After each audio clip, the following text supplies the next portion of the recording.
လူတွေကများသောအားဖြင့်နတ်ကိုးကွယ်တဲ့အဆင့်ကလာခဲ့ကြတာတွေများတယ်အဲ့တော့ရှေးရိုးစင်လာပူဇော်ပွဲကိုခံယူတဲ့နတ်တွေရှိကြတယ်မြန်မာပြည်မှာလည်းဆိုရင်အိမ်တွေမှာအုံသီးဆွဲကြတယ်ပူဇော်မှုလေးတွေလုပ်ကြတယ်ပေါ့ဒါနတ်ပူဇော်တာဟာနတ်ကိုးကွယ်တာနဲ့မဆိုင်ဘူးနော်နတ်ကိုးကွယ်တာမျိုးပြောတာမဟုတ်ဘူးပူဇော်တယ်ဆိုတဲ့အဓိပ္ပာယ်ကအလေးထားတယ်ဟိုကျွေးမွေးတယ်ပေးကမ်းတယ်ဆိုတဲ့အဓိပ္ပာယ်မျိုးရောက်တယ်ကိုးကွယ်တယ်ဆိုတာတော့သူပြောသမျှအကုန်လုပ်တာပေါ့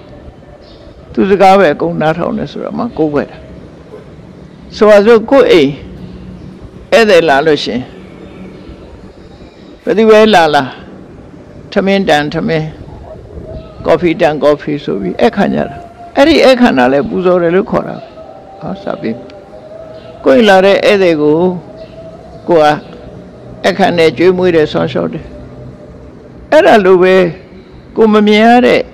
နတ်တွေထုံးထစင်လာလုံနေတဲ့နတ်တွေရဲ့မေတ္တာကိုလည်းရယူအောင်ဝတ္တရားမပြတ်နေဖို့လိုအပ်တယ်လို့ဆိုလိုတယ်နော်ဝတ္တရားမပြတ်သူတို့ကိုအတိမတ်ပြုပြီးတော့ပူဇော်နေရချပူဇော်မှုကိုပေးရမယ်ဘယ်သူပဲဖြစ်ဖြစ်လူဆိုတာတရဝဆိုတာတရိษံကအစပဲစဉ်းစားကြည့်လေခွေးတောင်မှပဲ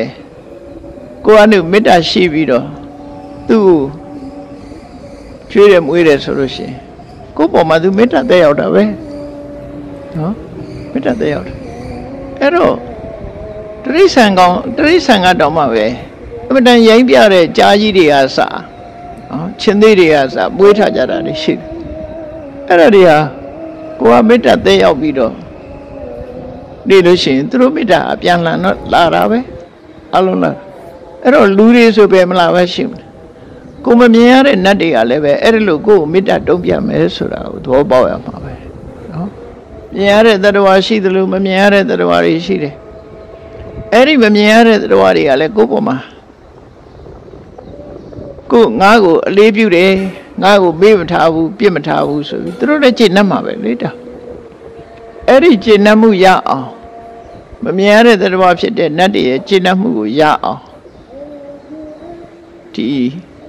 မျက်နှိုးခြင်းပူဇော်ခြင်းဆိုတာလုပ်ရမယ်ပူဇော်တယ်ဆိုတော့ပေးတာကဏ္ဍကိုပြောတာပဲနော်ဗမာစကားမှာတော့ပူဇော်တယ်ဆိုရင်ဒီကွဲလွဲမှုဖြစ်တယ်မှန်တော့ကိုယ်အိမ်လာတဲ့ဧည့်သည်ကိုကော်ဖီတိုက်တာဒါကော်ဖီနဲ့ပူဇော်တယ်လို့သုံးလို့ရစာပေးရနော်ပူဇော်တာပဲဒါလည်းပူဇော်တာအဲ့ဒါလို့ပေးကမ်းတာပူဇော်တာမျက်နှာမှုကိုပြတာတွေဟာသူစီကမေတ္တာကိုရလာတာပဲအချင်းချင်းပြန်မေတ္တာရသွားပြီဆိုလို့ရှိရင်ကောင်းတူဆိုးပဲဆိုတာဖြစ်လာတယ်အချင်းချင်းမေတ္တာတက်ရောက်လာလို့ရှိရင်